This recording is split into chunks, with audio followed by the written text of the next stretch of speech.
नमस्कार, आप देख रहे हैं आपका अपना चैनल न्यूज इंडिया। मैं हूं आपके साथ गौरव किशोर शर्मा और आप सभी का स्वागत करता हूं देश का सबसे पसंदीदा शो इंडिया का सवाल में।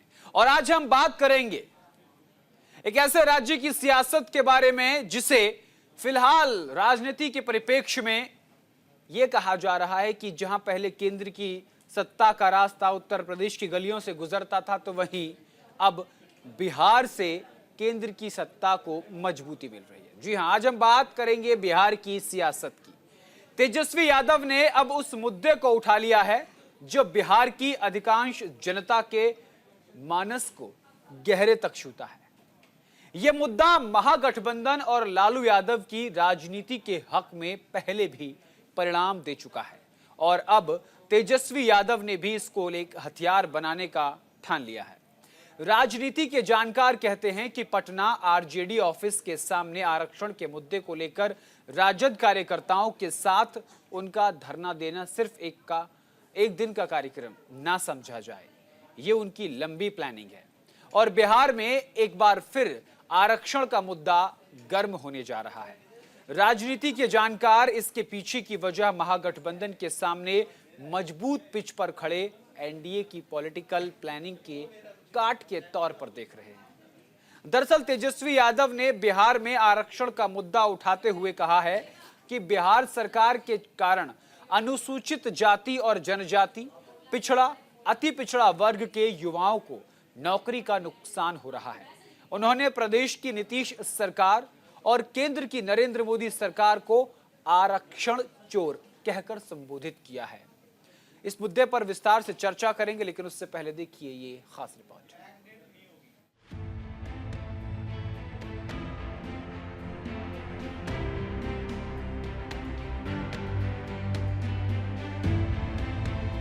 बिहार में साल के अंत में चुनाव हैं, लेकिन उससे पहले बिहार की सियासी तपिश अपने चरम पर है। तपिश का अंदाजा इस बात से लगाया जा सकता है कि बिहार विधानसभा में जिस तरह नोक-झोंक हुई, उसने सदन से लेकर सड़क तक आरक्षण पर हंगामा खड़ा कर दिया। सुशासन बाबू का राबड़ी देवी पर दिए गए बयान ने आग में घी डालने का काम किया। तेजस्वी यादव आज बीपीएससी छात्रों से मिलने पहुंचे, जहां उन्होंने बीजेपी सरकार पर 16 आरक्षण को चोरी करने का आरोप लगाया। बात यहाँ मत कीजिए, सीधे चुनाव होगा। आप लोगों को कौन ही बुद्धि देता है? कहाँ डाइवर्ट करना चाहते हैं? आइएगा तो स्वागत कीजिएगा। क्या स्वागत करेंगे? आरक्षण चोर, आरक्षण खोर का हम लोग स्वागत करेंगे। कोई ऑफर नहीं दिया जा रहा, बकवास मत कीजिए। कोई ऑथराइज नहीं है लालू जी, और हमारे अलावा कोई ऑथराइज नहीं है, कोई ऑफर नहीं दिया जाएगा। आरक्षण पर सियासी संग्राम के बाद बीजेपी ने तेजस्वी पर करारा हमला बोला। बीजेपी नेता गिरिराज सिंह ने कहा, केंद्रीय मंत्री गिरिराज सिंह ने तेजस्वी यादव के बयान पर कहा, अपने घर में जो आरक्षण दिया है पहले उससे तो मुक्ति दिलाएं। आरक्षण पर कुछ कहने का उन्हें कोई नैतिक अधिकार नहीं है। तो रविशंकर प्रसाद ने भी तेजस्वी पर हमला बोला। पहले घर को जो आरक्षण दिए हैं उससे तो मुक्ति दिलाएं। ये इनका कोई नैतिक ताकत नहीं है, नैतिक स्तर नहीं है कि आरक्षण पर कुछ बोलें। ये बोलने की ताकत है तो नीतीश कुमार को है, भारतीय जनता पार्टी के सम्राट चौधरी विजय सिन्हा को है। ये आरक्षण तो अपने परिवार को दे रहे हैं। आपने सुना डोमिसाइल की बात करते हैं, अपने साले को बाहर से ला करके राज्यसभा भेजते हैं। परिवार से बाहर निकल नहीं रहे हैं, ये आरक्षण की बात क्या करेंगे? अरे पहले वो अपने परिवार का तो आरक्षण समाप्त करें। क्या वहाँ पर लालू परिवार से बाहर कोई व्यक्ति सीएम बन सकता है, सोच सकता है? बिल्कुल बेबुनियाद बात चुनाव के लिए। चलिए। बिहार के उप मुख्यमंत्री सम्राट चौधरी ने राज्य में 50 लाख युवाओं को सरकारी नौकरी और रोजगार देने का ऐलान किया है। पटना के गांधी मैदान में उन्होंने ये घोषणा बीपीएससी शिक्षक भर्ती के तीसरे चरण में चयनित शिक्षकों को नियुक्ति पत्र सौंपने के बाद की। जाहिर है कि बिहार इस साल चुनावी मोड में है और वार पलटवार का दौर जारी है। Bureau report, news India.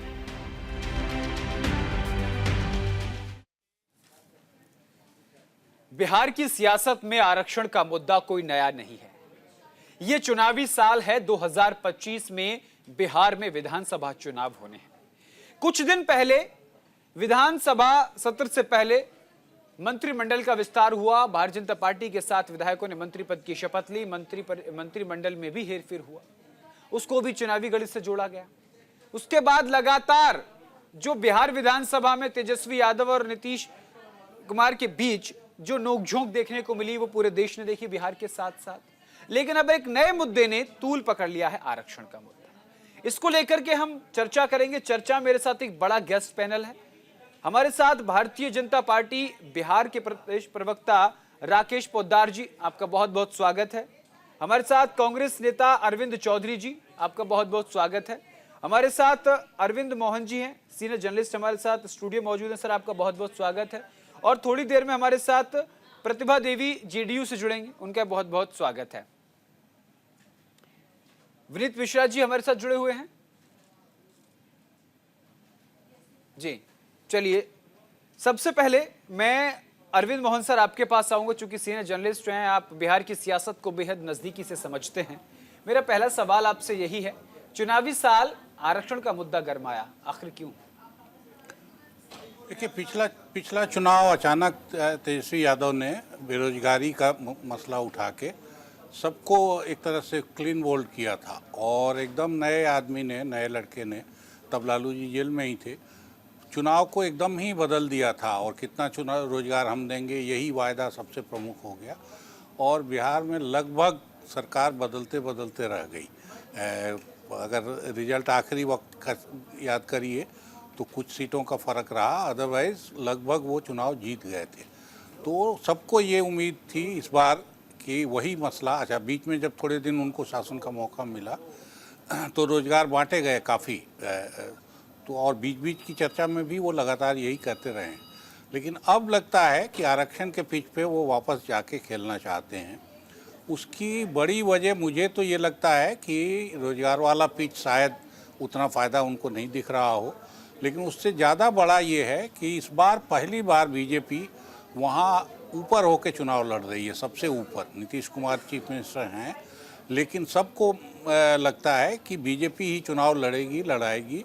Nitish ji को आगे रख के वो भले कर रहे हों, लेकिन सीटें ज़्यादा लेगी, चुनाव में उसकी चलेगी। अभी भी मंत्रिमंडल गठन में उसकी चली, तो उस हिसाब से बीजेपी का अपर हैंड रहेगा। तो एक बहुत साफ माना जाता है पॉलिटिक्स में और समाजशास्त्र में कि कास्ट का डिस्कोर्स कम्युनल डिस्कोर्स को काटता है। बिहार में ये बात पहले भी लागू होती रही है, और ये कम्युनलिज्म के या बीजेपी के न जीतने की एक बड़ी वजह मानी जाती थी कि वहाँ कास्ट का डिस्कोर्स हावी है। अगर बीजेपी प्रभावी होती दिख रही है तो मुझे लगता है ये उसके काट के तौर पे उठा रहे हैं। लेकिन मेरा अपना अंदाज़ा है कि अब रिजर्वेशन का मुद्दा बहुत ज़्यादा इफेक्टिव नहीं रहेगा। 35 साल इस पॉलिटिक्स को हो गया, पिछड़ा राज को बिहार में 35 साल हो गया। तो अब 35 साल में पिछड़ा शासन से कोई बहुत क्रांति आएगी, इस किस्म के दावे करना मुझे लगता है बहुत भरोसेमंद नहीं होगा। जी, राकेश पोद्दार जी, हमने आसान भाषा में इसे समझा। आरक्षण को लेकर के क्या जो चल रहा है वो सब हमारे बीच मौजूद अरविंद मोहन जी ने बताया। मैं अब आपसे पूछना चाहता हूँ, तेजस्वी यादव साफ तौर पर ये कहते हुए नजर आ रहे हैं कि एसटी, एससी, ओबीसी और ईबीसी वर्ग का सीधा 16% का नुकसान हो रहा है, 16% आरक्षण का, और इसी मुद्दे को लेकर अब वो मोर्चे पर आ गए हैं। देखिए, तेजस्वी प्रसाद यादव जी बिहार की जनता को गुमराह कर रहे हैं। देश संविधान से चलेगा, संविधान से ही देश आगे बढ़ेगा। संविधान हमारा क्या कहता है कि 1951 में जो आर्टिकल 31A, 31B क्या कहती है कि 76% आरक्षण हम लोगों ने देने का काम किया। 50% के आरक्षण को बढ़ाकर 76% किया गया है। उसमें अति पिछड़ा हो, चाहे पिछड़ा हो, चाहे अनुसूचित जाति हो, चाहे अनुसूचित जनजाति। अच्छा, ये बताइए बिहार सरकार ने 65% आरक्षण की बात कही थी या नहीं, जिसे अब रोक दिया गया है, ये सच्चाई है कि नहीं? मैं उसी बात पे आना चाहता हूं। मैं बार बार बोल रहा हूं कि हमारा देश का संविधान क्या कह रहा है। संविधान कह रहा है 1951 का संविधान कर रहा है 283 कानून बने हैं नौवीं अनुसूची में डालने के लिए। नौवीं अनुसूची कह रही है कि 283 जो कानून है उस कानून को उल्लंघन किया जा रहा है। उस कानून में ना सुप्रीम कोर्ट हस्तक्षेप करेगी, ना हाई कोर्ट हस्तक्षेप करेगी, ना निचली अदालत हस्तक्षेप करेगी। उसमें स्पष्ट रूप से लिखा हुआ कि इसमें कोई अनुच्छेद में हस्तक्षेप कोई अदालत करने का अधिकार किसी अदालत को नहीं दिया गया।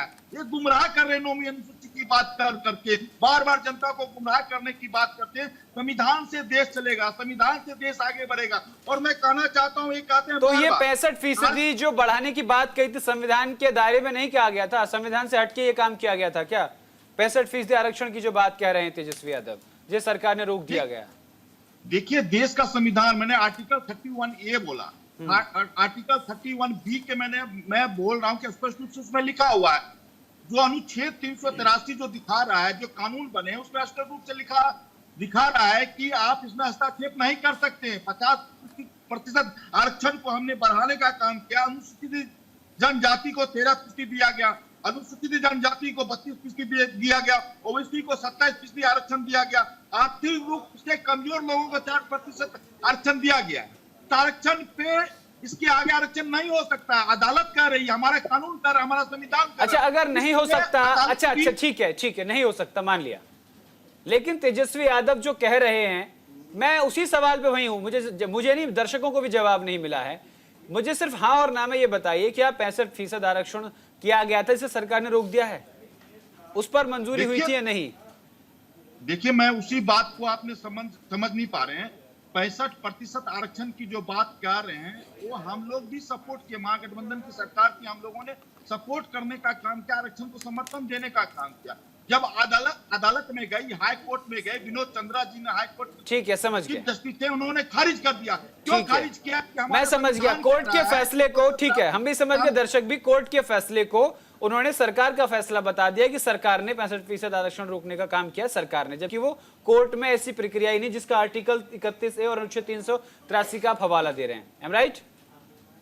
जी बिल्कुल। मैं कहना चाहता हूं, अब ये है ना, सुनिए, आप चुनाव है और 16% आरक्षण चोरी की जो बात करें, उसकी वजह से 50,000 युवाओं को रोजगार नहीं मिल रहा है। अगर ऐसा कुछ है, सरकार पैरवी करे, कोर्ट में पैरवी करे। अगर मुमकिन है तो सरकार आगे बढ़ के आए, वरना युवाओं से बात करे। इसको सियासी मुद्दा क्यों बनाना है? देखिए, मैंने वही कहा, तेजस्वी जी गुमराह कर रहे हैं, बिल्कुल गुमराह कर रहे हैं। जाति के सर्वे पे बीजेपी सुप्रीम कोर्ट गई थी उसको रोकने के लिए, तो इसलिए बीजेपी को इससे सुविधा हो गई है। कोई ये उसका बहाना लेने की जरूरत नहीं है। बीजेपी बजाप्ता सुप्रीम कोर्ट गई है, सेंटर की सरकार की, ये सेंटर का सब्जेक्ट है और इसमें राज्य सरकार कुछ नहीं कर सकती। इसीलिए तो सर मैंने सवाल किया कि सरकार सामने आए। तो ये आरक्षण के जातिवाद का मुद्दा लेकर गए बीजेपी, तभी तो मैंने सवाल किया कि भाई सरकार आए, समझाए युवाओं को, उनसे बात करे। सियासी मुद्दा क्यों बनाना है? इसीलिए तो मैं बोल रहा हूं। देखिए, मैं कह रहा हूं कि आरक्षण का विरोधी हम लोग नहीं है। जब भी देश में जब आरक्षण की जरूरत हुई, चाहे 1989 में आरक्षण की जरूरत हुई, मंडल कमीशन की जरूरत हुई, हमारे 89 सांसदों ने इनका समर्थन किया। कर्पूरी ठाकुर जी की सरकार थी, उस समय भी 27% आरक्षण ओबीसी को देना था। उस समय भी कैलाशपति मिश्र जी जो वित्त मंत्री थे, उस समय भी हम लोगों ने समर्थन दिया। 10% आरक्षण जो देश के प्रधानमंत्री नरेंद्र मोदी जी ने स्वर्णों को दिया, स्वर्णों का आरक्षण देने का काम किया। हम लोग आरक्षण के विरोधी नहीं है। जहां भी प्रावधान, जो हमारा कानून, जो हमारा संविधान कहता है, संविधान पर ही देश चलेगा। ये लोग, मैं कह रहा हूं कि गुमराह करने की बात कही गई है। हमने कहा कि महिलाओं को 33% आरक्षण देंगे, उसमें संशोधन होगा, आरक्षण दिया जाएगा, ऐसी बात तो नहीं है। हम लोग कानून की बात करते हैं। हमारे महोदय जी ने बोला कि केंद्र सरकार गई, केंद्र सरकार रोकने का काम किया। केंद्र सरकार नहीं रोक सकती है, उसमें कानून में लिखा हुआ है नहीं, जब कोर्ट का फैसला आ गया तो अब बोलने की कोई जरूरत नहीं है। कोर्ट का फैसला, सही बात, ठीक है। कोर्ट का फैसला तो आ गया कि आरक्षण वो सर्वे हो सकता है, सर्वे हुआ, फिर रिजर्वेशन बढ़ाया गया। हमारे साथ, ठीक है, हमारे साथ अरविंद चौधरी जी कांग्रेस नेता जुड़े हुए हैं। अरविंद जी, मैं आपके पास आऊंगा, उसके बाद मैं वापस लौटूंगा। अरविंद जी, बिहार में आप अपनी स्थिति जिस तरीके से है वो किसी छिपी हुई नहीं है। आपको क्या लगता है, ये सियासी मुद्दा है?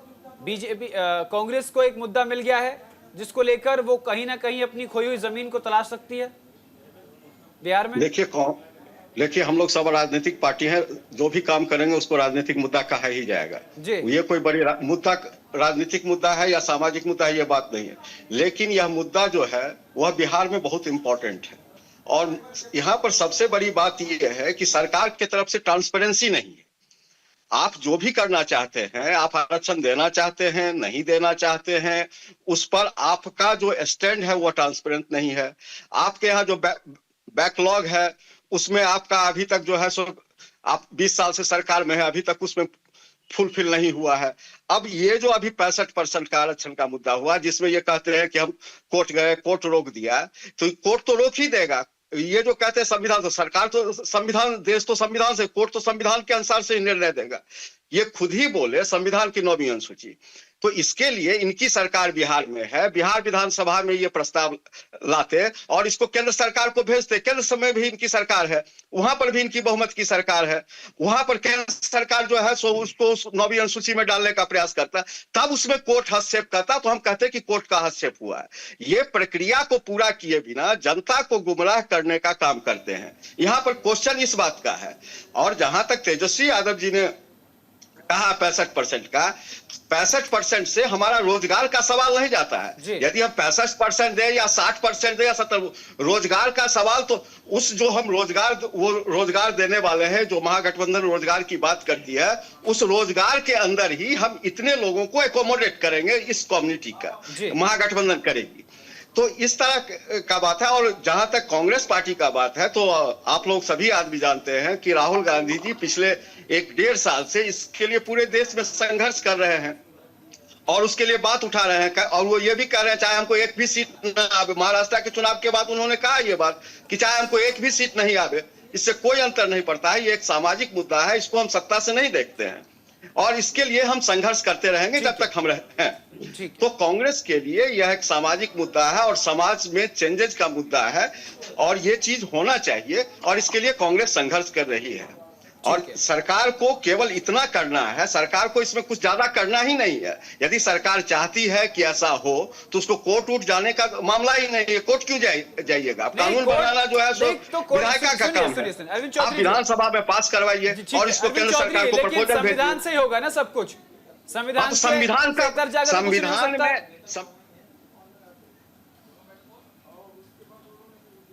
जी अरविंद चौधरी जी, तो उसको के लिए विधायिका में चेंजेस लाना पड़ेगा ना।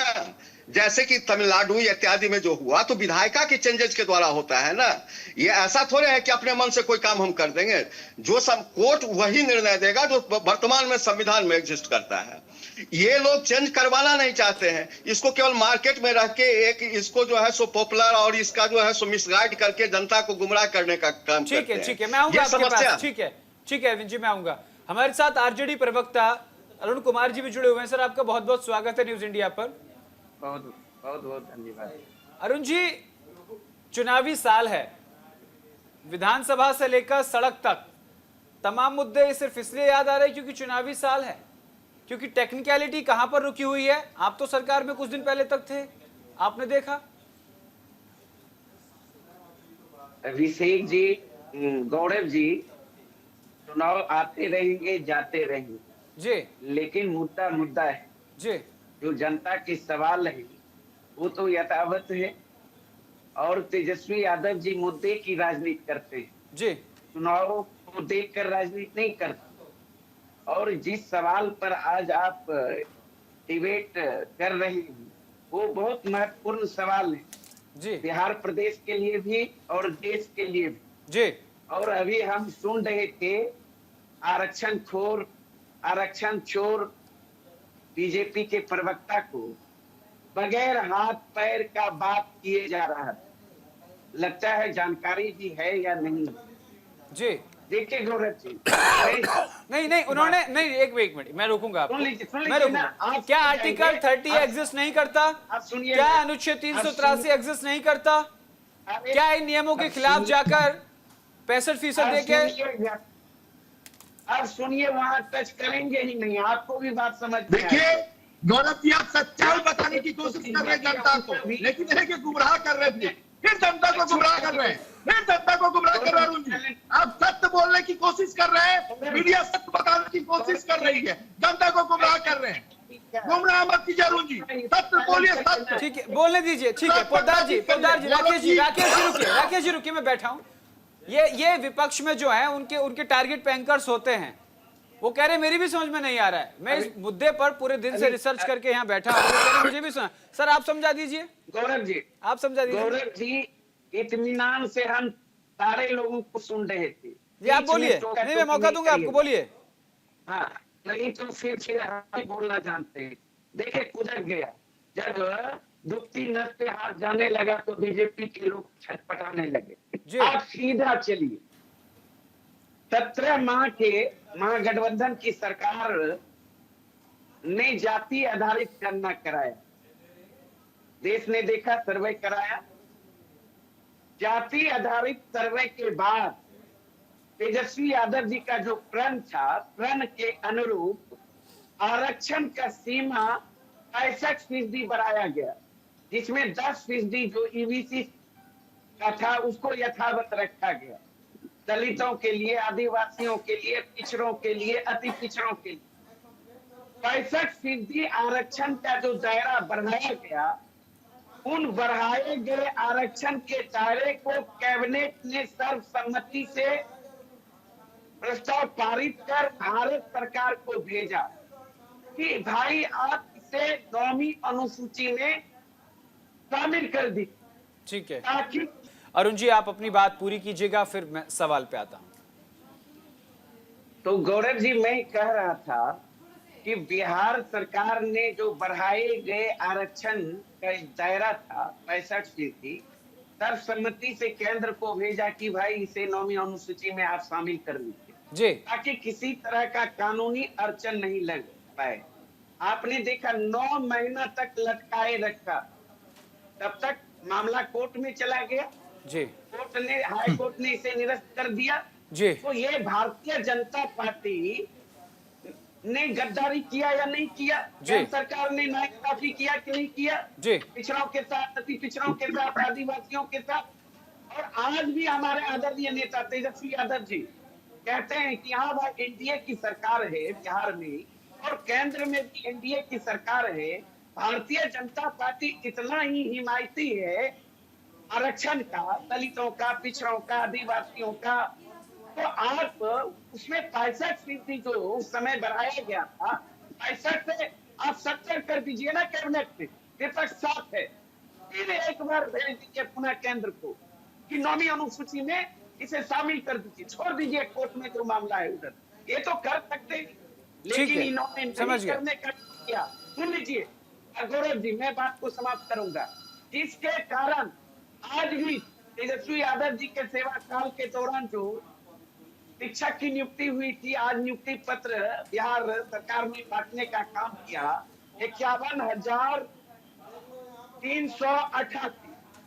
अब समझिए नवासी, उसमें अगर आरक्षण का लाभ मिलता 16% का जो नुकसान हुआ, तो इसके लिए कौन दोषी है? और लगातार वैकेंसियां जो आ रही है उसमें तो दलितों का, पिछड़ों का, आदिवासियों का आरक्षण खा रही है सरकार। अच्छा अरुण जी, मैं आपको माफी के साथ रोकूंगा। ये तो आप भी समझ रहे हैं कि देश में इस वक्त जो प्राइवेट सेक्टर है वो तेजी के साथ ग्रोथ कर रहा है। किसी भी फील्ड में आप चले जाइए और प्राइवेट सेक्टर में आरक्षण की कोई अहमियत नहीं है। वहां तो जिसके अंदर काबिलियत होगी, जो योग्य होगा, वो निकल कर सामने आएगा। वो सवाल कहाँ है? सवाल है, ठीक है, मैं समझ गया आपकी बात। हमारे साथ प्रतिभा देवी जी जुड़ी हुई है जेडीयू से। प्रतिभा देवी जी के पास आऊंगा मैं। अभी ये प्रवचन दे रहे थे भाजपा के प्रवक्ता, तमिलनाडु में कैसे लागू हो गया?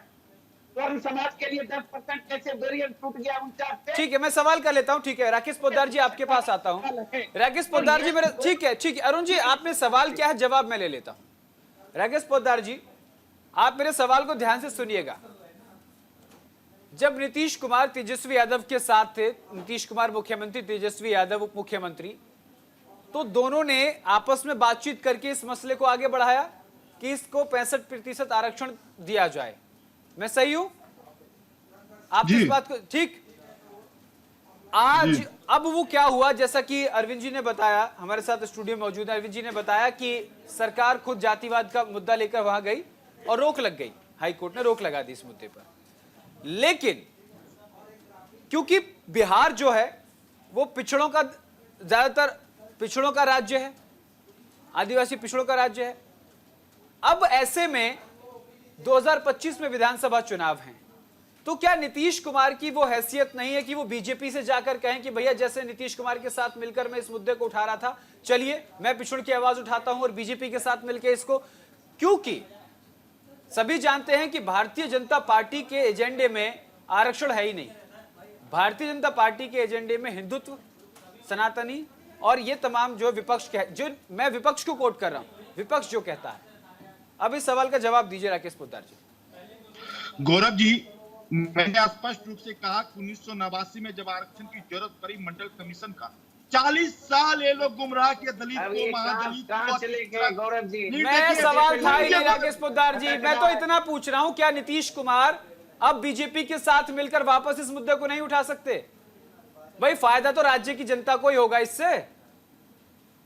गौरव जी, मैं पूरी बात बताना चाहता हूं, इनके तरह ने कटुआ बात नहीं करता हूं, कट करके नहीं पेश करता हूं, मैं पूरी बात बताने की कोशिश करता हूं। सुनिए पहले, आप मेरी बात को रखने दीजिए, मेरी बात को सुनिए पहले। अरुण जी, आप जो सूची की बात करते हैं, दोनों को सुन पे लाइए। सवाल का जवाब मैं दूंगा, आपके सवाल का जवाब दूंगा, का गीत गाना सत्य के साथ दूंगा। अरुण जी को रोकने का काम कीजिए, अरुण जी को रोकने का काम कीजिए, जनता सुन रही है। लीजिए, भागेगा ये लंबा कथा कहेगा। वर्तमान की बात करें, जो सवाल है उसका कम है तो जवाब दे। ये भागे नहीं गौरव जी, भागेगा ये। चलिए जवाब दे दीजिए राकेश पोद्दार, जवाब दे दीजिए। गौरव जी, मैं हाथ जोड़ के विनती कर रहा हूं कि इनको चुप करिए, मैं सारे सवालों का जवाब तथ्यों पे दूंगा। ठीक है अरुण जी, विनती स्वीकार कर लीजिए, आप वरिष्ठ हैं। ठीक है, नहीं बोलेंगे, आप बोलिए।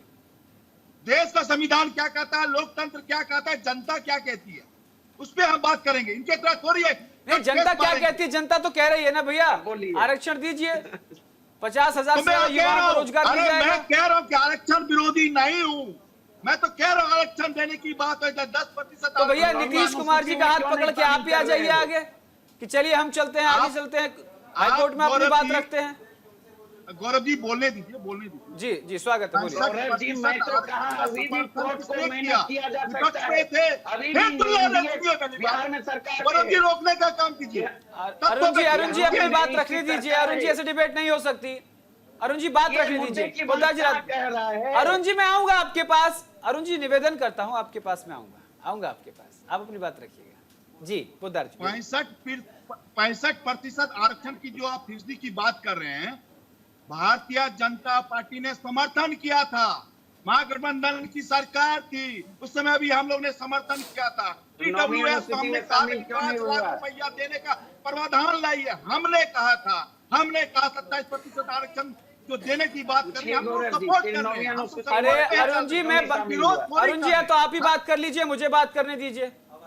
मैं कह रहा हूं ना, उनको बोलने दीजिए। मैं आऊंगा आपके पास, मैं भी नोट कर रहा हूं, मेरे पास भी पेन है, मेरे पास भी पेपर है, मैं नोट कर रहा हूं। ठीक। राकेश जी बोलिए। मैंने कहा कि 65% आरक्षण का जो हम लोग समर्थन करते हैं, जाति जनगणना का भी समर्थन करते हैं। हम कहते हैं कि जाति जनगणना हो, उसमें जो कमजोर वर्ग हो, ये 2 लाख की बात करते थे, हम 5 लाख देने की बात कर रहे हैं। ये ईडब्ल्यूएस को, जाति पिछड़ा को समर्थन देने की बात करूं कि आरक्षण को बढ़ाया जाए। हम विरोध थोड़ी कर रहे हैं, हम तो समर्थन दे रहे हैं, लेकिन तथ्यों पे समर्थन दीजिए ना। हमारा संविधान क्या करा, लोकतंत्र क्या करा। उसके बाद में एक बात और स्पष्ट रूप से कहना चाहता हूं कि हमारे विपक्ष के नेता, उस समय महागठबंधन की सरकार थी, विपक्ष का नेता सम्राट चौधरी जी ने समर्थन दिया। उन्होंने कहा कि मैं समर्थन देता हूं, लेकिन आज एक गुमराह करने की बात कर रहे हैं। हम तो कहते हैं कि हमेशा बिहार में जो अति पिछड़ा है, चाहे पिछड़ा है, कोई भी व्यक्ति है, उनको आरक्षण दिया जाए। चाहे 27% आरक्षण की बात हो, चाहे ओबीसी आयोग बनाने की बात हो, हर समय हम लोगों ने आरक्षण का समर्थन किया है। हमारे वरिष्ठ पत्रकार अरविंद मोहन जी बोल रहे थे कि नौकरी तेजस्वी प्रसाद यादव ने जी दिया है। मैं कहता हूं कि हमारे संकल्प पत्र में 10 लाख नौकरी गौरव जी लिखा हुआ था। हम लोगों ने 10 लाख नौकरी देने का काम 2021 के वैकेंसी में किया था। और सुन लीजिए, हमने दिया था और उसके बाद आज 10 लाख नौकरी पूरा हो चुका है। 2 लाख नौकरी देने का वादा नहीं, पोद्दार जी ये बात सामने है, ये बात सभी जानते हैं कि 65% आरक्षण बहाल नहीं होने से नौकरी में पिछड़े वर्गों की हिस्सेदारी घटेगी।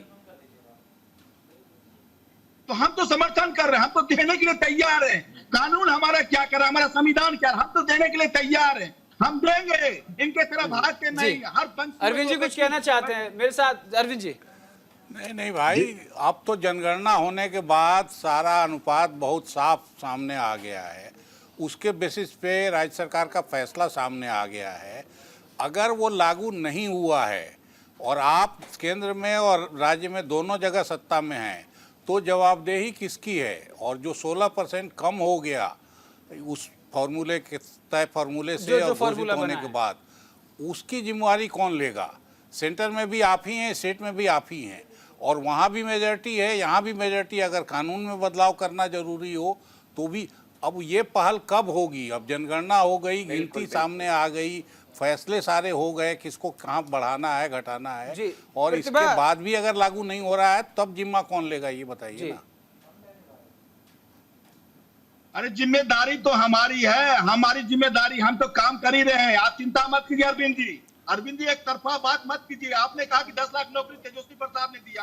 अरे भैया 17 महीने की सरकार था, उसका मुखिया नीतीश कुमार थे। तो तुम्हें तो समझ गया अरविंद जी, आप कहाँ पे ले जाना चाहते हैं डिबेट को गुमराह मत कीजिए। डिबेट आरक्षण के मुद्दे पे डिबेट को गुमराह आप कर रहे हैं, समर्थन दे रहे हैं। अरे चौधरी जी नहीं, राकेश जी आपके जो तथ्य है ना, ठीक है, डिबेट को गुमराह आप कर रहे हैं। ठीक है अरविंद जी, मैं बात कर रहा हूं। राकेश जी आप जो तथ्य रख रहे हैं ना, आप क्या कर रहे हैं? आप कानून को लेकर के, संविधान को लेकर के आप बैकफुट पर खेल रहे हैं। आप ये बात कहिए कि हाँ, नीतीश कुमार और तेजस्वी यादव ने मिलकर प्लानिंग की थी कि 65% आरक्षण बिहार को मिलना चाहिए। अब वो मसला अटका, सरकार अलग हुई, आप सत्ता में आए, मसला भटक गया, जातीय जनगणना पे चला गया। लेकिन चुनावी साल 2025 बिहार में, और ये आरक्षण का मुद्दा और इस आरक्षण के मुद्दे के साथ रोजगार का मुद्दा, ये दोनों एक साथ जब आए तब आपके सामने मुसीबत खड़ी हो रही है, तब आपके सामने मुश्किल है, क्योंकि बिहार की जनता आपसे सवाल कर रही है। हमारे साथ प्रतिभा देवी जेडीयू से जुड़ी हुई है। प्रतिभा जी, आपको मेरी आवाज आ रही है?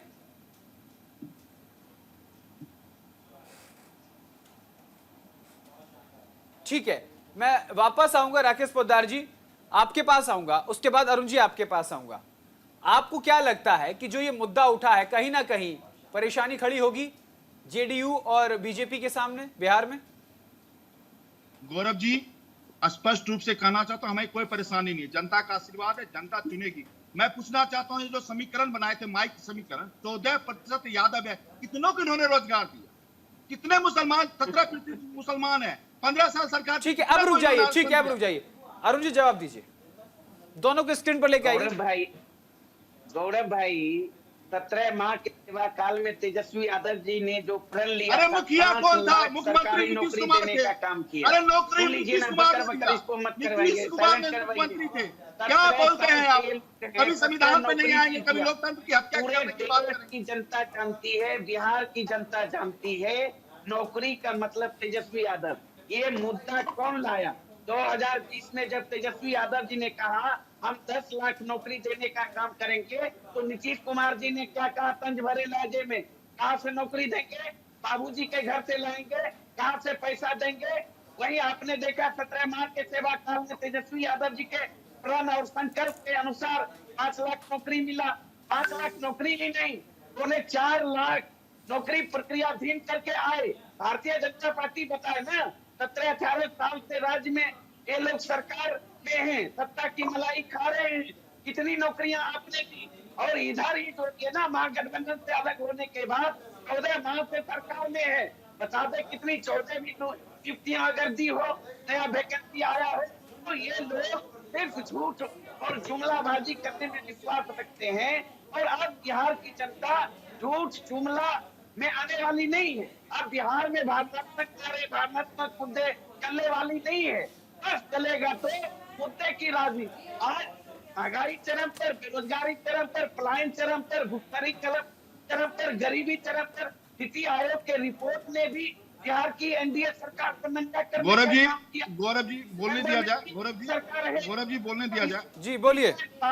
गौरव जी, नहीं है मुद्दा विहीन लोग। गौरव जी बोलिए पोद्दार जी बोलिए। गौरव जी, एक तरफा डिबेट को मत करिए, एक तरफा मत करिए, भी दूसरे को पक्ष रखने दिया जाए। प्रत्येक वर्ष कितना अरुण जी, आपने अगर वार किया है तो जवाब भी ले लीजिए, अपने सवाल के जवाब ले लीजिए, क्योंकि ऐसे डिबेट नहीं हो सकती। आप अपनी बात रखें, ठीक है? पोद्दार जवाब दीजिए। पे करता, हम तो मुद्दे की बात एक 17 साल का उपलब्धि, कितनी सरकार बोलने दिया जाएगा तभी ना, गौरव जी बोलने दिया जाएगा तभी ना। एक तरफा कर रहे हैं आप, हमारे वरिष्ठ पत्रकार भी वो एक तरफा कर रहे हैं, आप भी एक तरफा की ओर ले जा रहे हैं। भाई साहब ये राकेश जी कम से कम मुझ पर तो आरोप मत लगाइए। आप अपनी बात उनसे कीजिए, सीधा आप मुझ पे वार कर रहे हैं। मैं आपको बोलने का पूरा मौका दे रहा हूँ। अरुण जी रुक जाइए, अरुण जी इतने सारे सवाल करोगे, जवाब नहीं मिलेगी, कोई फायदा, डिबेट कंक्लूजन पर नहीं पहुंचेगी। ये जवाब देने वाले बुझाते हैं। ले रहे हैं ना जवाब, बोलिए राकेश जी, बोलिए। इस सवाल का जवाब नहीं दिया, जवाब राकेश जी बोलिए। अरे भैया आप चुप बोलने तो दिया जाएगा तभी। हाँ ठीक है, राकेश जी बोलिए। इन्होंने कहा कि नीति आयोग का रिपोर्ट आया है। अरे नीति आयोग का 96% 2005 के बाद नीति आयोग का चरम पर एक भी उद्योग धंधा बिहार में नहीं लगा। गौरव जी बोलने दिया जाए, गौरव जी बोलने दिया जाए। आप बोलिए, अपनी बात रखिए, आप अपनी बात रखिए। परोसने के लिए स्टूडियो में आ जाते हैं। इनको थोड़ा रोका जाए, अपनी बात को रखने दिया जाए। आप रखो अपनी 30 सेकंड बात रखिए अपनी, क्योंकि फिर हम प्रतिभा सिंह जी के पास जाएंगे, प्रतिभा देवी जी के पास। अपनी बात रखिए राकेश जी, 1 मिनट। जिस नीति आयोग की बात कर रहे हैं ना, नीति आयोग द्वारा 96% बिहार में सुधार हुआ है, चाहे स्वास्थ्य का हो, चाहे शिक्षा का, चाहे अपहरण के मामले हो, चाहे अपराध के मामले। और ये महंगाई की बात कर रहे हैं, ये पढ़ के आते ना, महंगाई क्या थी? हमारे वरिष्ठ पत्रकार अरविंद जी बैठे, 2014 में चलिए इन दोनों को, ठीक है, इन दोनों का माइक म्यूट कीजिए, इन दोनों का माइक म्यूट कीजिए। हमारे साथ प्रतिभा देवी जुड़ी हुई जेडीयू से। प्रतिभा जी आपके पास आऊंगा, ठीक है, दोनों का माइक म्यूट कीजिए, मैं आपके पास आऊंगा। प्रतिभा देवी जी, ऐसे बात ही नहीं हो सकती ना, आप उनकी सुनते हैं ना वो आपकी सुनते हैं, ना वो सवाल का जवाब दे पाते ना आप सवाल का जवाब दे पाते हैं। न्यूज इंडिया पर कोई भी डिबेट होती है, कंक्लूजन पर पहुंचती है। ठीक है, ठीक है, प्रतिभा देवी जी आपके पास आऊंगा।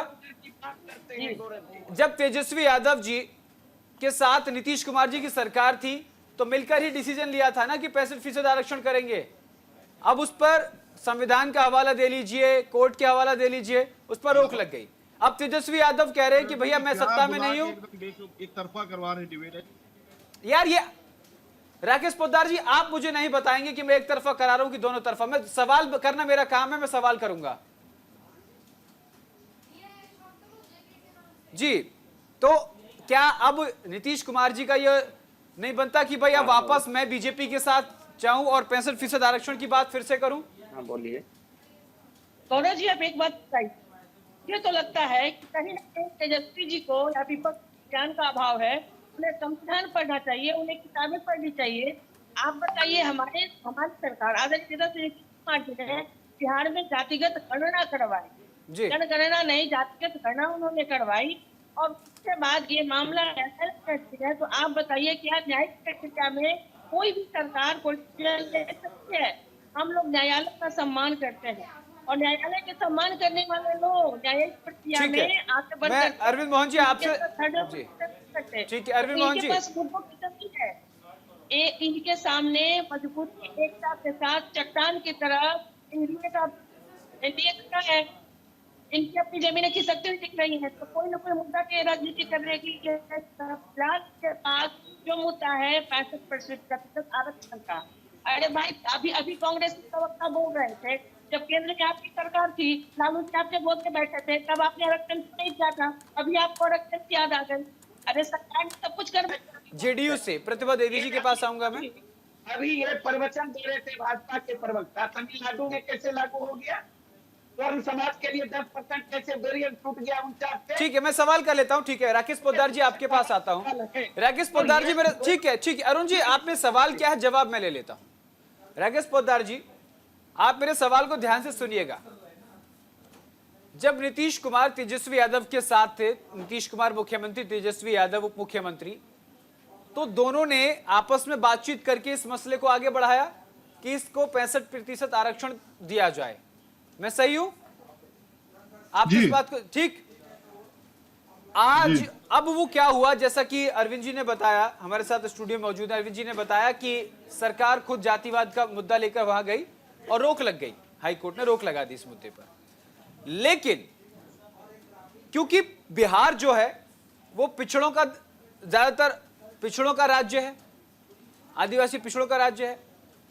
अब ऐसे में 2025 में विधानसभा चुनाव हैं, तो क्या नीतीश कुमार की वो हैसियत नहीं है कि वो बीजेपी से जाकर कहें कि भैया जैसे नीतीश कुमार के साथ मिलकर मैं इस मुद्दे को उठा रहा था, चलिए मैं पिछड़ की आवाज उठाता हूं और बीजेपी के साथ मिलकर इसको, क्योंकि सभी जानते हैं कि भारतीय जनता पार्टी के एजेंडे में आरक्षण है ही नहीं।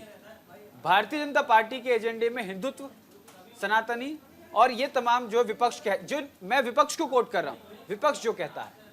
अब इस सवाल का जवाब दीजिए राकेश पोद्दार जी। गौरव जी, मैंने स्पष्ट रूप से कहा कि 1989 में जब आरक्षण की जरूरत पड़ी मंडल कमीशन का, 40 साल ये लोग गुमराह किए दलित को, महादलित को। गौरव जी, मैं सवाल था ही नहीं राकेश पोद्दार जी, मैं तो इतना पूछ रहा हूं, क्या नीतीश कुमार अब बीजेपी के साथ मिलकर वापस इस मुद्दे को नहीं उठा सकते? भाई फायदा तो राज्य की जनता को ही होगा इससे। गौरव जी, मैं पूरी बात बताना चाहता हूँ, इनके तरह ने कटुआ बात नहीं करता हूँ, कट करके नहीं पेश करता हूं।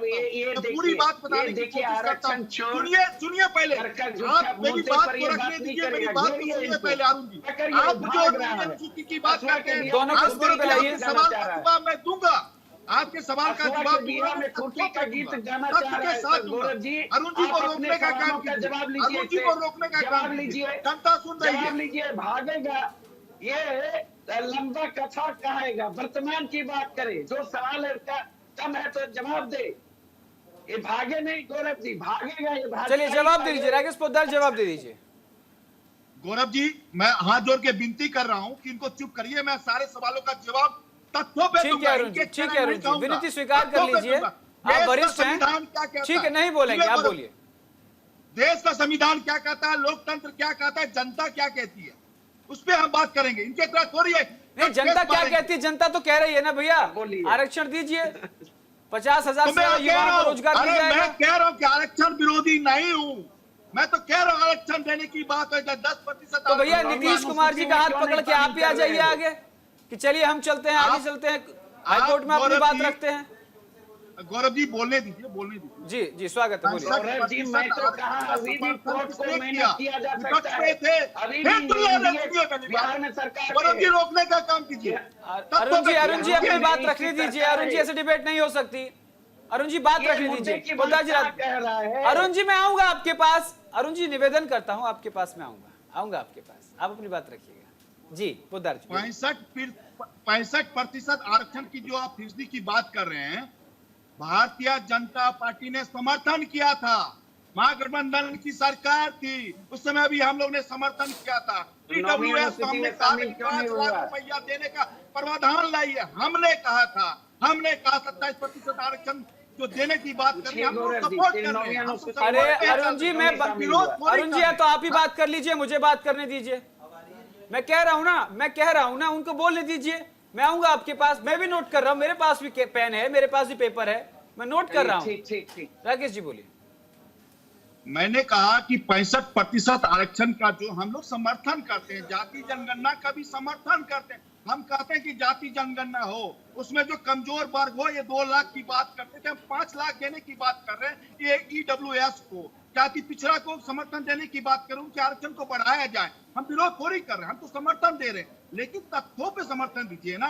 हमारा संविधान क्या करा, लोकतंत्र क्या करा। उसके बाद में एक बात और स्पष्ट रूप से कहना चाहता हूं कि हमारे विपक्ष के नेता, उस समय महागठबंधन की सरकार थी, विपक्ष का नेता सम्राट चौधरी जी ने समर्थन दिया। उन्होंने कहा कि मैं समर्थन देता हूं, लेकिन आज एक गुमराह करने की बात कर रहे हैं। हम तो कहते कि हमेशा बिहार में जो अति पिछड़ा है, चाहे पिछड़ा है, कोई भी व्यक्ति है, उनको आरक्षण दिया जाए। चाहे 27% आरक्षण की बात हो, चाहे ओबीसी आयोग बनाने की बात हो, हर समय हम लोगों ने आरक्षण का समर्थन किया है। हमारे वरिष्ठ पत्रकार अरविंद मोहन जी बोल रहे थे कि नौकरी तेजस्वी प्रसाद यादव ने जी दिया है। मैं कहता हूँ कि हमारे संकल्प पत्र में 10 लाख नौकरी गौरव जी लिखा हुआ था। हम लोगों ने 10 लाख नौकरी देने का काम 2021 के वैकेंसी में किया था। और सुन लीजिए, हमने दिया था और उसके बाद आज 10 लाख नौकरी पूरा हो चुका है। 2 लाख नौकरी देने का वादा नहीं, पोद्दार जी ये बात सामने है, ये बात सभी जानते हैं कि 65% आरक्षण बहाल नहीं होने से नौकरी में पिछड़े वर्गों की हिस्सेदारी घटेगी। तो हम तो समर्थन कर रहे हैं, हम तो देने के लिए तैयार हैं। कानून हमारा क्या कर रहा है, हमारा संविधान क्या, हम तो देने के लिए तैयार हैं। हम देंगे, इनके तरफ भागते नहीं। हर पंच अरविंद जी कुछ कहना चाहते हैं मेरे साथ? अरविंद जी नहीं भाई, अब तो जनगणना होने के बाद सारा अनुपात बहुत साफ सामने आ गया है। उसके बेसिस पे राज्य सरकार का फैसला सामने आ गया है।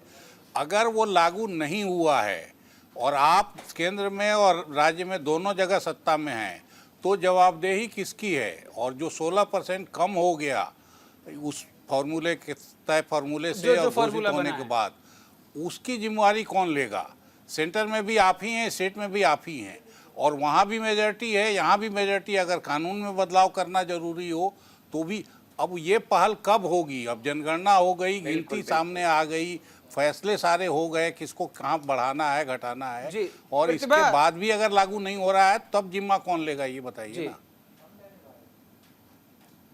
अरे जिम्मेदारी तो हमारी है, हमारी जिम्मेदारी, हम तो काम कर ही रहे हैं। आप चिंता मत कीजिए अरविंद जी, एक तरफा बात मत कीजिए। आपने कहा कि 10 लाख नौकरी तेजस्वी प्रसाद ने दिया। अरे भैया 17 महीने की सरकार था, उसका मुखिया नीतीश कुमार थे। तो तुम्हें तो समझ गया अरविंद जी, आप कहाँ पे ले जाना चाहते हैं डिबेट को गुमराह मत कीजिए। डिबेट आरक्षण के मुद्दे पे डिबेट को गुमराह आप कर रहे हैं, समर्थन दे रहे हैं।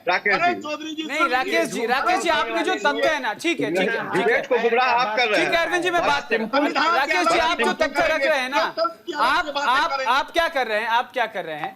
आप कानून को लेकर के, संविधान को लेकर के आप बैकफुट पर खेल रहे हैं। आप ये बात कहिए कि हाँ, नीतीश कुमार और तेजस्वी यादव ने मिलकर प्लानिंग की थी कि 65% आरक्षण बिहार को मिलना चाहिए। अब वो मसला अटका, सरकार अलग हुई, आप सत्ता में आए, मसला भटक गया, जनती जनगणना पे चला गया। लेकिन चुनावी साल 2025 बिहार में, और ये आरक्षण का मुद्दा और इस आरक्षण के मुद्दे के साथ रोजगार का मुद्दा, ये दोनों एक साथ जब आए तब आपके सामने मुसीबत खड़ी हो रही है, तब आपके सामने मुश्किल आई, क्योंकि बिहार की जनता आपसे सवाल कर रही है। हमारे साथ प्रतिभा देवी जेडीयू से जुड़ी हुई है। प्रतिभा जी, आपको मेरी आवाज आ रही है?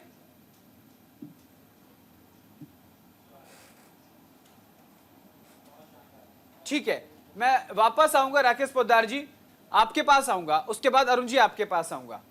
आपको क्या लगता है कि जो ये मुद्दा उठा है, कहीं ना कहीं परेशानी खड़ी होगी जेडीयू और बीजेपी के सामने बिहार में?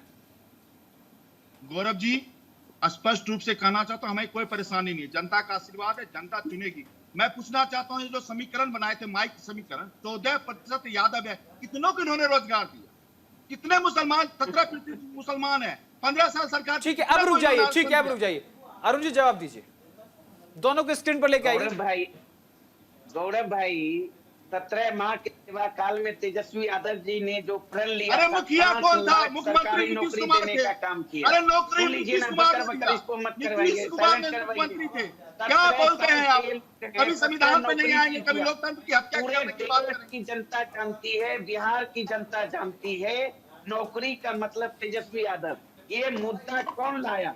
2020 में जब तेजस्वी यादव जी ने कहा हम 10 लाख नौकरी देने का काम करेंगे, तो नीतीश कुमार जी ने क्या कहा? तंज भरे लहजे में, कहाँ से नौकरी देंगे?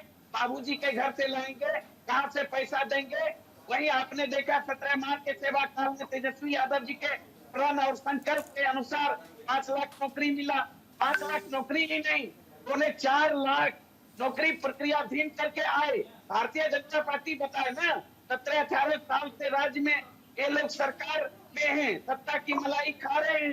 कितनी नौकरियां आपने दी? और इधर ही तो ये ना, महागठबंधन से अलग होने के बाद 14 माह से सरकार में है, बता दे कितनी 14 भी नियुक्तियां अगर दी हो, नया वैकेंसी आया हो, तो ये लोग सिर्फ झूठ और जुमलाबाजी करने में विश्वास रखते हैं। और अब बिहार की जनता झूठ जुमला में आने वाली नहीं है। अब बिहार में भावनात्मक कार्य, भावनात्मक मुद्दे चलने वाली नहीं है।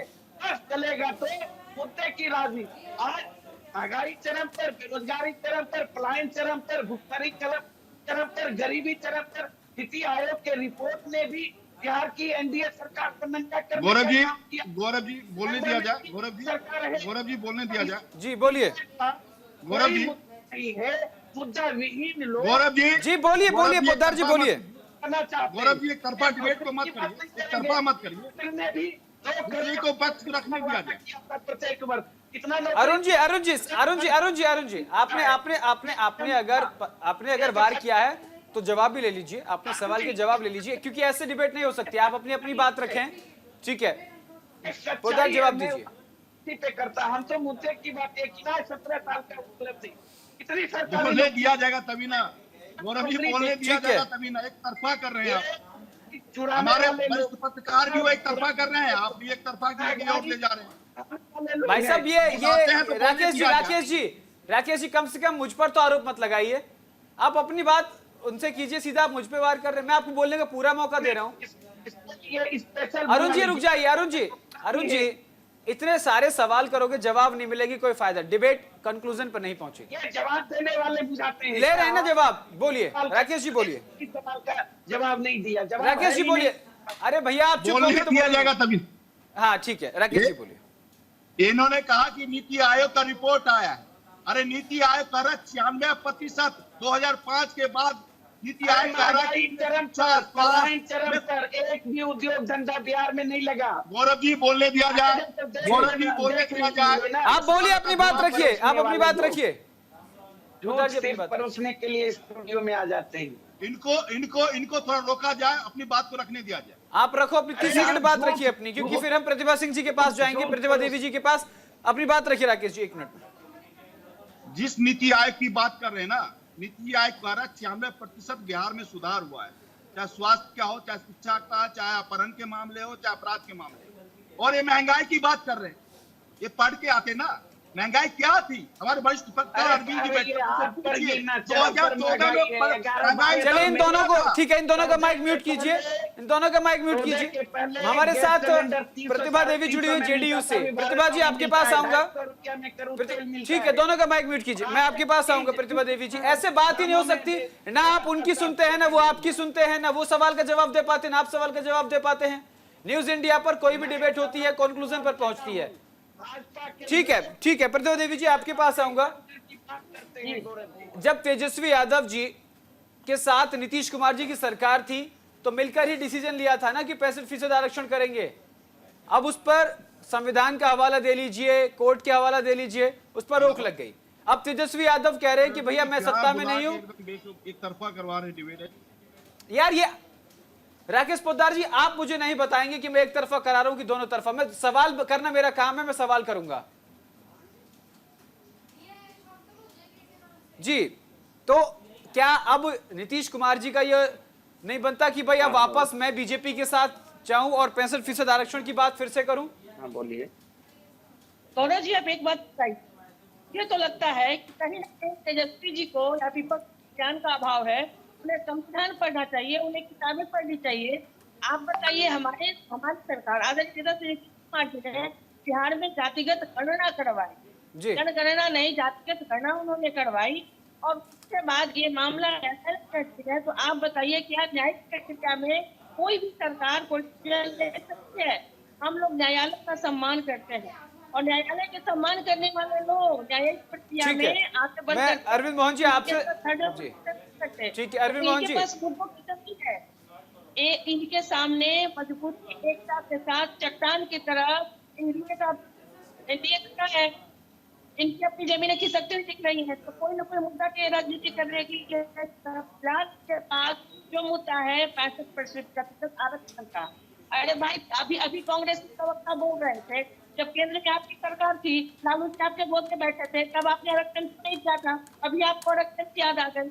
अरे सरकार ने सब कुछ करवा लिया, लेकिन मामला अगर न्यायालय में है, सरकार कैसे डिसीजन ले सकती है? ठीक है, मामला न्यायालय में है, ठीक है, ठीक है। अरविंद मोहन जी, इनको ज्ञान है क्या? इनको किताब पढ़नी चाहिए, उनको कोई ज्ञान नहीं है। अरे आपको ज्ञान है प्रतिभा जी, सवाल का जवाब ले लीजिए। तो वैज्ञानिक की तरह प्रतिभा जी बोल रहे हैं, न्यायालय में रहने के बाद भी अगर कैबिनेट चाहेगी पुनः इसको पास करा के केंद्र को भेज दे, को बोलिए वो किताब भी में कर सकती है ना।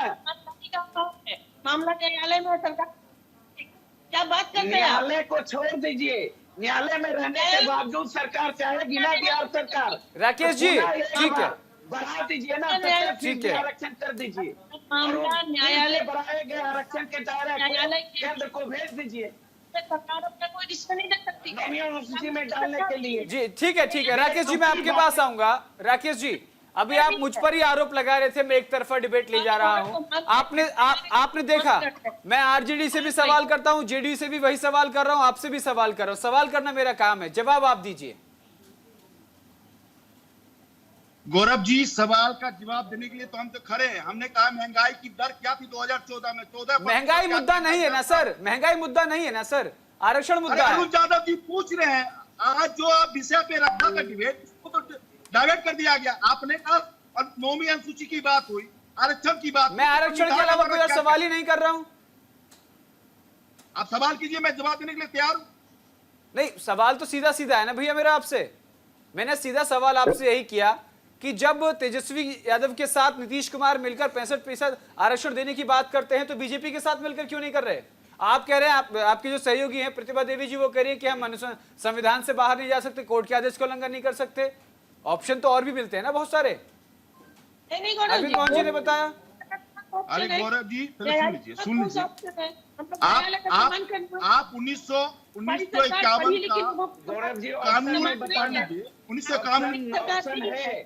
अरविंद जी, आप जवाब दीजिए, फिर मैं अरविंद जी के पास आता हूँ। राकेश जी, आप जवाब दीजिए। प्रतिभा देवी, आप रुकिए, मैं आऊंगा आपके पास। जी, जवाब दीजिए।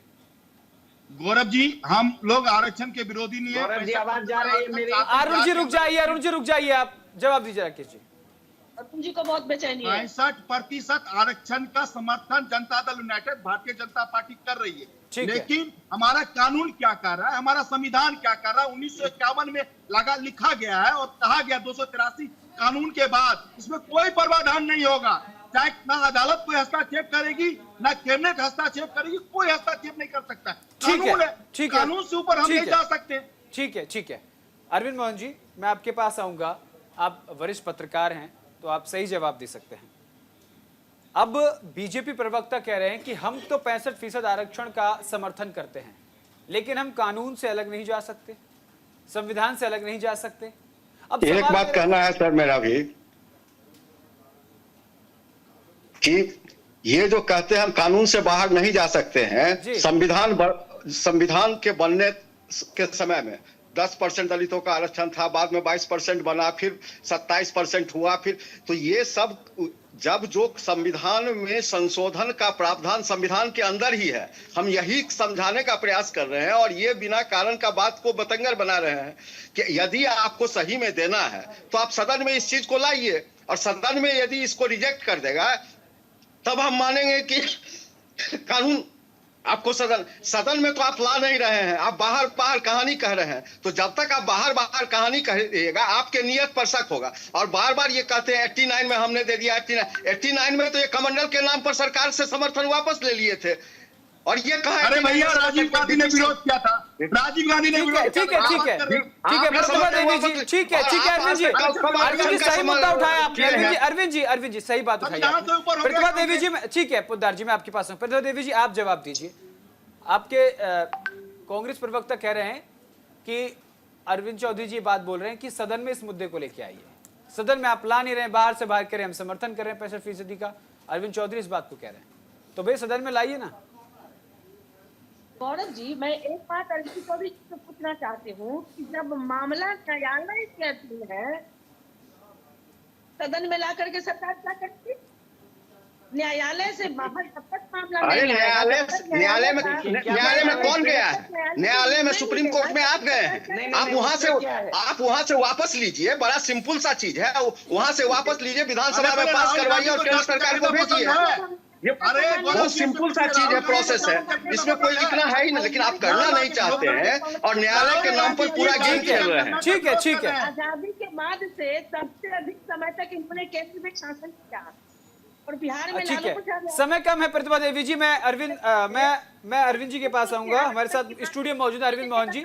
अरविंद मोहन सर, मैं आपसे पूछना चाहता हूँ, तीनों के कमेंट्स मेरे पास हैं। आप रुक जाइए, तीनों के कमेंट मेरे पास हैं। बीजेपी और जेडीयू दोनों मिलकर कह रहे हैं कि जब ये मुद्दा कोर्ट में चल रहा है तो सदन में कैसे लाया जा सकता है। कांग्रेस कह रही है कि भैया सुप्रीम कोर्ट में तो आप ही लेके गए हो, वहां से वापस लीजिए और फिर सदन में इस मुद्दे को रखिए। आपको क्या लगता है, क्या होना चाहिए? नहीं, देश में आरक्षण कोई 65 पे ही नहीं रुका है और 49 पे भी नहीं रुका है। उससे ज़्यादा आरक्षण देने वाले प्रदेश हैं इस मुल्क में और मज़े से चल रहा है सब कुछ। तो बिहार में 65 न लागू हो पाए तो इसकी जवाबदेही तो जरूर राज्य सरकार की है। और जो लोग आज लीड कर रहे हैं वो विधानसभा से हो, पार्लियामेंट से हो, अदालत से हो, जहाँ से हो, उसको अगर आपका फैसला है तो लागू करना आपका कमिटमेंट है। और उदाहरण मुल्क में बाकी जगहों से, दक्षिण के राज्यों में ख़ास तौर से इससे ज़्यादा आरक्षण का है। वो लोग किस तरह दे रहे हैं और किन प्रावधानों से दे रहे हैं, और अगर उनके सदन पास करते हैं तो फिर केंद्र सरकार कैसे उसको मंजूर करती है, ये कोई छुपी हुई चीज़ें नहीं हैं। और इसको सिर्फ इस आधार पर रोक लें कि कोर्ट में चला गया है मामला, कोर्ट कौन लेके गया है, कैसे गया है, तो इसलिए ये राजनीति अभी अगर चुनाव में अचानक ऐसे दिखाई देने लगा है कि ये चुनाव में राजनीति बनेगी तो राजनीति होगी ही। ठीक है सर, बहुत सही बात सर ने बोली। राकेश जी, आप जवाब दीजिए। और राज्यों में भी तो है ये सब, बिहार में सियासी मुद्दा क्यों, और फिर कोर्ट में भी तो आप ही लोग लेके गए हैं, वापस ले लीजिए, फिर सदन में रख दीजिए। मैं कहना चाहता हूँ, कोर्ट में कौन लेके गया, दिखाइए नाम, बताइए भाजपा लेके गई है, दिखाइए, आपके सामने दिखा दे। अरविंद जी जवाब दीजिए। अरे सुप्रीम, जब हाई कोर्ट से रिजेक्ट हुआ तो इसको सुप्रीम कोर्ट में, अरे सर बड़ा, ये तो ऑलरेडी ऑन रिकॉर्ड है, कहाँ है इस पर डिबेट कर रहे हैं। जब हाई कोर्ट से रिजेक्ट हुआ तो सुप्रीम कोर्ट में अपील में बिहार सरकार नहीं गई है। जी अरुण जी, आप नाम बता दीजिए, अरुण जी को नाम पता होगा, अरुण जी बता देंगे। अरुण जी बताइए नाम, कौन लेके गया? गौरव जी, बिहार सरकार गई। बात पे जाना चाहूंगा, सुनिए ना, छोड़ दीजिए 65। अरुण जी समय कम है, जल्दी अपनी बात रखिएगा। मैं जल्दी बात रख रहा हूँ। अगर इतना ही हिमायती है, अलग से 70% आरक्षण कर दे राज्य सरकार और उन 70% को केंद्र को झट भेजे और केंद्र तक जो है 9वीं अनुसूची में डाल दे, कहीं कोई मामला नहीं, नए सिरे से। और ये कोर्ट का चक्कर, और ये 65%, ये लोग हैं ही आरक्षण के समर्थक, 70% कर दीजिए ना। बिहार विधानसभा में पारित चाहिए, विपक्ष भी साथ है, पक्ष भी साथ है, 70% को भेज दीजिए सेंट्रल में, जल्दी 9वीं अनुसूची में डाल दे। ठीक है। पोद्दार जी जवाब दीजिए, आखिरी कमेंट आपसे मैं ले रहा हूँ, समय कम है। पोद्दार जी 30 सेकंड आपके पास। गौरव जी, मैं कहता हूं कि अगर इनको अच्छा लगता है कि 70% आरक्षण मिलना चाहिए तो इनके 90 सांसद हैं, तमिलनाडु में है, अरुण जी रुक जाइए, आखिरी समय मेरे पास, उनको जवाब देने दीजिए क्योंकि आपकी लड़ाई बीजेपी से ही है सीधी। बोलिए। मैं गौरव जी आरक्षण विरोधी नहीं हूं, अगर आरक्षण का इनका ही इतना ही है तो सदन में रखे। मैं कहता हूं सदन में रखे, लोकसभा, राज्यसभा, विधानसभा के अंदर पटल पर रखे, सड़क पर जानकारी नहीं है, सदन में इनके नेता है, राहुल गांधी नेता है, राहुल गांधी सही से नहीं हुआ, तो पहले तो ठीक है, बहुत बहुत धन्यवाद आप सभी का। राकेश पोद्दार जी आपका बहुत बहुत धन्यवाद, अरविंद चौधरी जी आपका भी बहुत बहुत धन्यवाद, अरविंद मोहन जी आपका भी बहुत बहुत धन्यवाद, अरुण कुमार जी आपका भी बहुत बहुत धन्यवाद, और हमारे साथ प्रतिभा देवी जी जुड़ी, आपका भी बहुत बहुत धन्यवाद। आरक्षण नया मुद्दा नहीं है, आरक्षण वर्षों से चला आ रहा है और आरक्षण में कई बार संशोधन भी हुआ है, जैसा कि आपने बताया सर कि 10% से आरक्षण लगातार बढ़ा, कई राज्यों में 65% से ज्यादा भी आरक्षण है। लेकिन किस मुद्दे पर है, कैसे है, वो राज्य सरकारों को तय करना है। लेकिन बिहार में इस वक्त आरक्षण रोजगार मुद्दा बन गया है क्योंकि चुनावी साल है। बीजेपी कह रही है कि हम आरक्षण के विरोधी नहीं है, जेडीयू समर्थन कर रही है क्योंकि जेडी बीजेपी के साथ जुड़ी हुई है। लेकिन वही जेडीयू जब आरजेडी के साथ थी तो वही 65% का बात करती थी, लेकिन अब जब 16% लोगों को इसका नुकसान हो रहा है तब जेडीयू से नीतीश कुमार आगे निकलकर नहीं आ रहे हैं कि उनके लिए बात की जाए। अब देखना यही होगा कि क्या 2025 विधानसभा चुनाव के मुद्दे में आरक्षण, रोजगार, ये तमाम चीजें एक मुद्दा बनती हैं या बीजेपी और जेडीयू मिलकर कोई ना कोई रास्ता निकाल लेती है। फिलहाल के लिए मेरे साथ न्यूज इंडिया के इंडिया का सवाल में इतना ही। देश और दुनिया की तमाम बड़ी और अहम खबरों के लिए देखते रहिए न्यूज इंडिया। नमस्कार।